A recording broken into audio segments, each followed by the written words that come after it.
पितृपक्ष में पूर्वजों को जल देने की भीड़ उमड़ पड़ी है। बुजुर्गों के लोग भक्त बन गए हैं।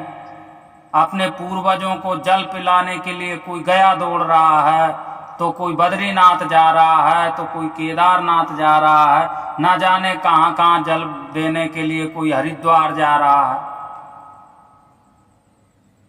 बाप रे बाप, गजब हो गया। मातृ देवो भव पितृ देवो भव भाव चरितार्थ हो गया।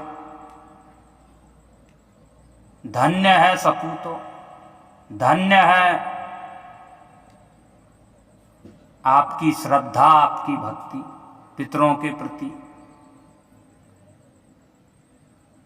पर घर में जो बुजुर्ग है, घर के जो बड़े हैं, उनकी आप निंदा करते हैं, उनकी आप चुगली करते हैं, उनकी उपेक्षा करते हैं, उनको ठुकराते हैं, उनको त्यागते हैं, उनका कष्ट देते हैं, उनका दिल दुखाते हैं।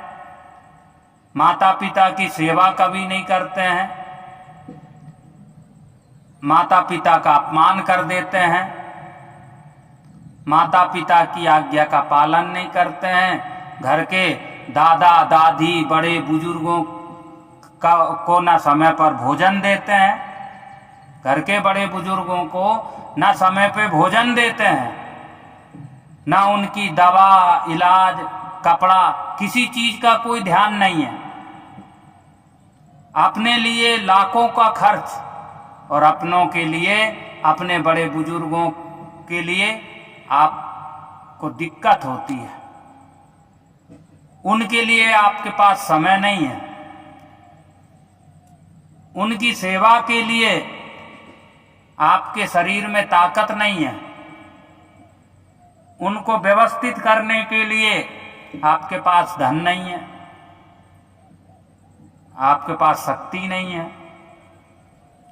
तो ऐसे जो इस दुनिया में नहीं है, परलोक में विराजमान है, ऐसे पूर्वजों को याद करके आप जल चढ़ाते हैं तो सब बेकार है। जिंदा रहते हुए आप खुश नहीं कर सके अपने माता पिता को, मरने के बाद में आप उनको प्रसन्न करने के लिए गया जी जा रहे हैं, बद्रीनाथ जा रहे हैं, हरिद्वार जा रहे हैं। आप ही विचार करिए। और अधिकांश भीड़ उन लोगों की है इस भीड़ में, इस जन समुदाय में, जिन्होंने अपने माता पिता को कष्ट दिया। जब वो जिंदा थे तो उनको दुख दिया, उनको परेशान किया, तकलीफ दी, उनका तिरस्कार किया। कभी उनको ना समय दिए, ना कभी उनको धन दिए, ना कभी बढ़िया से उनको भोजन दिए। ऐसे लोग ज्यादा जा रहे हैं तीर्थों में, ऐसे लोगों की ज्यादा भीड़ है। इसलिए मैं निवेदन करूं, घर के बुजुर्गों की सेवा करिए भैया। मातृ देवो भव पितृ देवो भव की भावना से उनका तिरस्कार मत करिए, उनको अकेला मत छोड़िए। समय पर उनका इलाज कराइए, समय पर अगर असमर्थ है शरीर से तो उनको स्नान कराइए, तेल साबुन लगाइए। जैसे बचपन में माँ बाप ने, जब आप छोटे थे, बालक थे, तब आपकी सेवा की, वैसे आप सेवा कीजिए।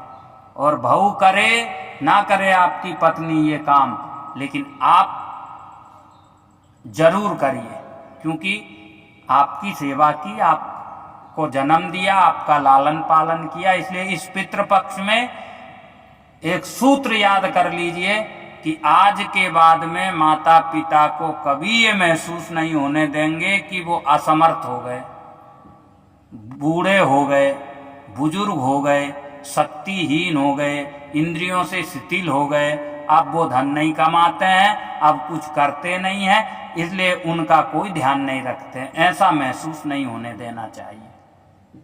आप हमेशा खड़े रहिए एक पैर पर उनकी सेवा के लिए। हमेशा आप उनका ध्यान रखिए, जैसे आप अपने आँख का, कान का, नाक का ध्यान रखते हैं ना, अपने अंग अवयवों का, ऐसे ही अपने बड़े बुजुर्गों का आप ध्यान रखिए, तो ये जीवन आपका सफल हो जाएगा। फिर आप पितरों को, पूर्वजों को श्राद्ध पक्ष में, पितृपक्ष में जल दीजिए, मत दीजिए, दान करिए मत करिए, यज्ञ करिए, तीर्थ करिए मत करिए। अगर आप माता पिता को खुश रखते हैं और आपसे वो खुश है, तो इससे बड़ी कोई पूजा नहीं है, इससे बड़ी कोई सेवा नहीं है, इससे बड़ा कोई धर्म नहीं है, और इससे बड़ा कोई सत्कर्म नहीं है।